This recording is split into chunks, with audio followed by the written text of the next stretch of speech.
testing the sleds, testing ourselves, test the dry suits, and then just generally practice about getting in and out of the water.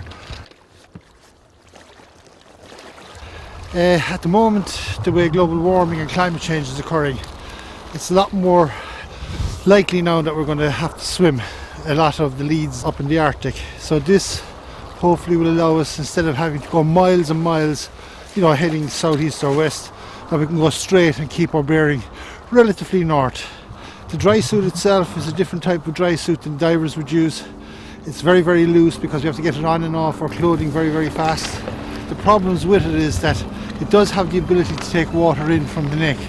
Also, they're very easy to puncture, so we have to be very careful from that point of view as well.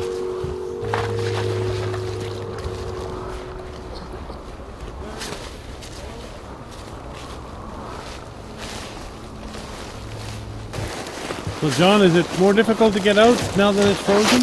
It is a little bit, yeah. It hardens up very fast. So I think the faster you come out of the water, get out of it fast. Got to freeze in seconds. There is a small leak, yeah. It's not much, but you don't need much to get pretty wet when you're in the water for a while. So. We can't let the fact of things going wrong stop us from actually getting on. If it's a case we have to cross leads and one of them are leaking, then we may have to improvise that 2 people jump into the water. We need the 2 sleds together, or 3 sleds, to form the raft system. Yeah, it was a good exercise today.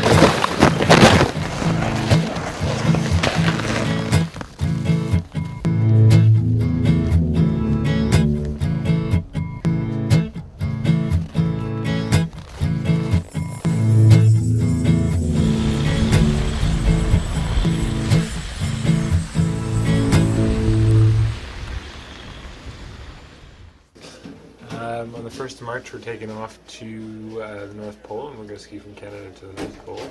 It should take roughly 50 days, and skiing with my dad. TESSUM is actually 3rd generation Weber, because my father has actually went up to the pole on a number of occasions doing scientific work with ice stations up near the North Pole in 68, 69, I think in 79. I'm looking forward to going to TESSUM. It's quite special. It's one of the reasons I'm doing this again, one of the main reasons. So quite unique to be able to travel to the North Pole with your son. It's pretty exciting. Have you seen the changes over the years, at this stage? It's the climate change. For anyone who's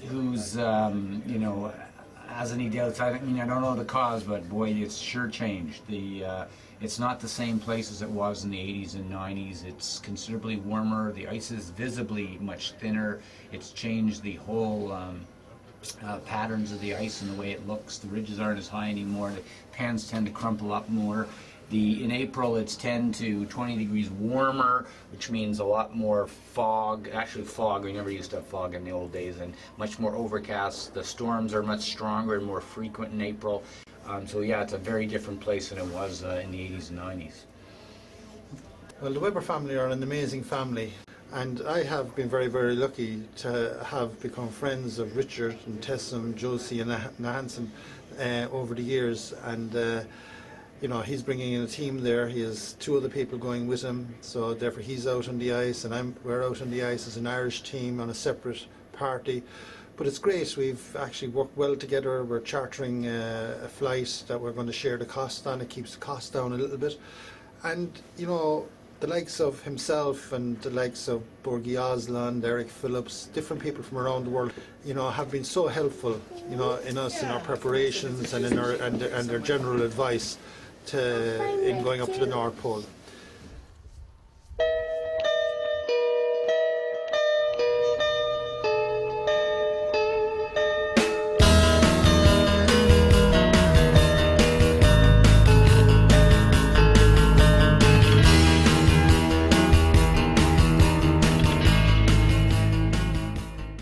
As you can see, there's thousands of pieces of food here now, and each single calorie, each single piece, each single bar has to be accounted for, because without it, it's not as if we can go to the shop and we're 2,000 miles away from civilization. So today we'll actually sort the food, and then in the next few days we'll be going to the tent base, and then the clothes base, and then the communication base.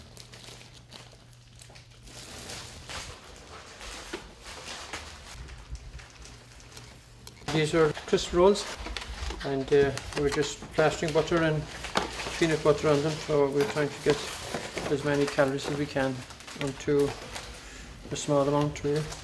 Butter is huge in calories. So.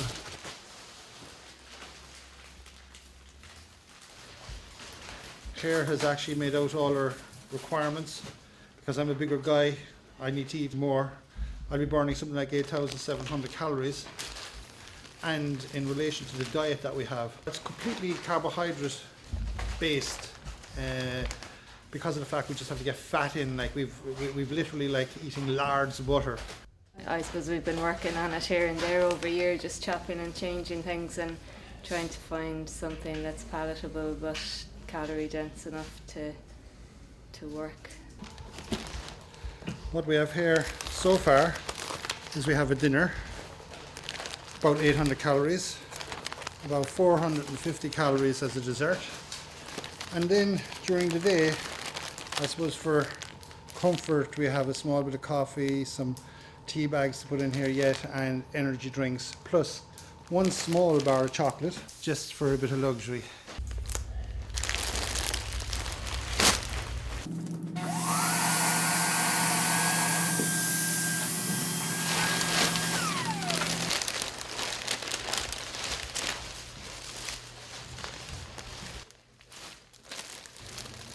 What we'll do is we pack the sleds with our first 25 days. We'll actually pack or drop food in 3 of these bags. So yeah, we're getting there. Now the next thing is to get it from here up to Resolute without actually anything going astray.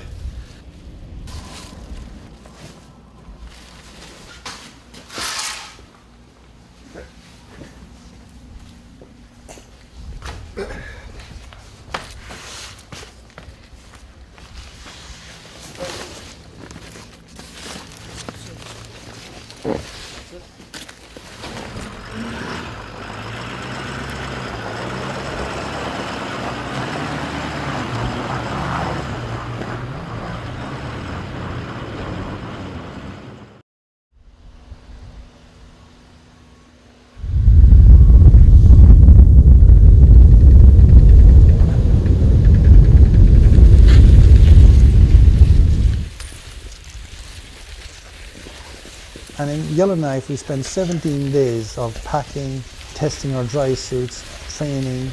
We've gone out in the pressure ridges, and we also had our bodies acclimatized to the snow and ice conditions that we would find in the Arctic here at Yellowknife.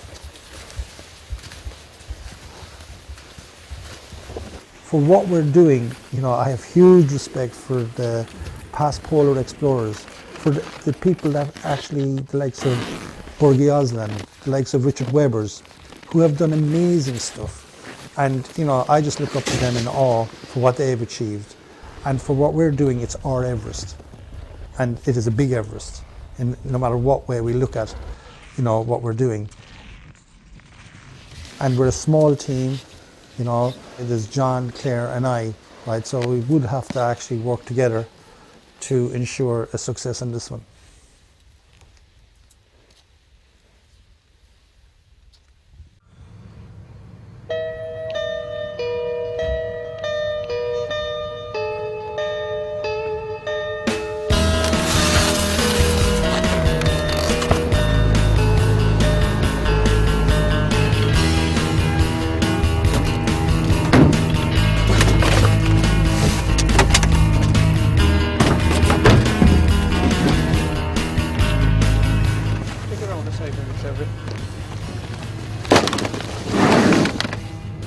Just looking forward to getting started really. We've been in Yellowknife for about 10 days, 12 days now, just sorting everything, and I suppose there comes a point where you're sort of sorted as much as you can be and you just want to get started.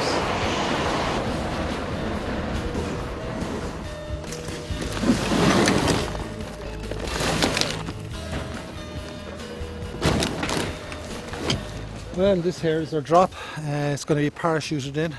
We're going to load it here in Yellowknife and we're gone on the 20th of March. The pilot and they're going to put it on a plane and then they're going to fly over our position on our way to the pole, and they're going to do one drop with all of our food. On the 18th, you guys are going to call in with your coordinates, so then we can have a preliminary plan of whereabouts you're located. On the evening of the 19th, you're going to call in with your exact locations of the drop. So then that's when I'm going to load the aircraft in the order of where your groups are. As well as when we fly over each site, because there's 3 groups of 3, we're going to have you stand in a pattern. So one group will be standing very close together, just with linked arms as they fly over. Yeah. That'll just be a reconfirmation, as well as the colors of the tent. But then I know for sure this is the group on my manifest. They're getting that load. Okay. So there's no way we can mess it up. You've got coordinates, you've got the colors of the tents, and you've got now an actual pattern of the body standing as we fly over. Man, I tell you the honest truth, we're trusting in you, like, I know to make sure our stuff actually gets landed and each to group us at the right place. And we take that really seriously, though. So don't worry. There's no way that we'd leave you stranded like that.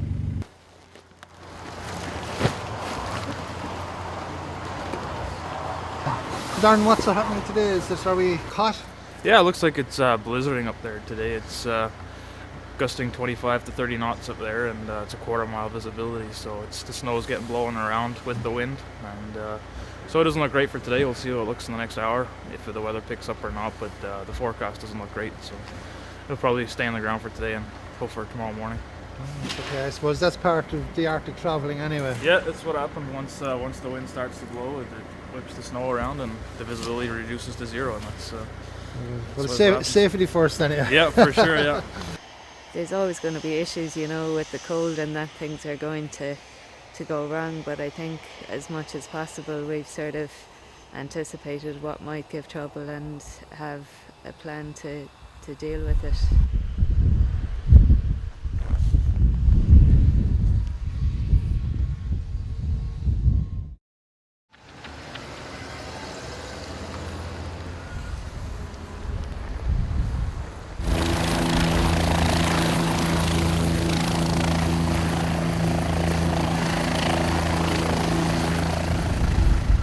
So, Pat, what stage are we at now?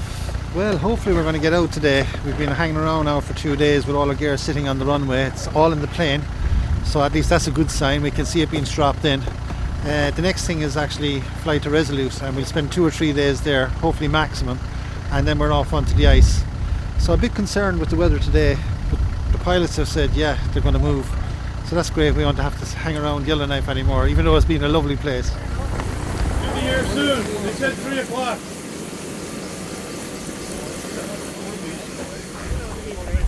Take care and good luck. If you need anything, call me. Okay.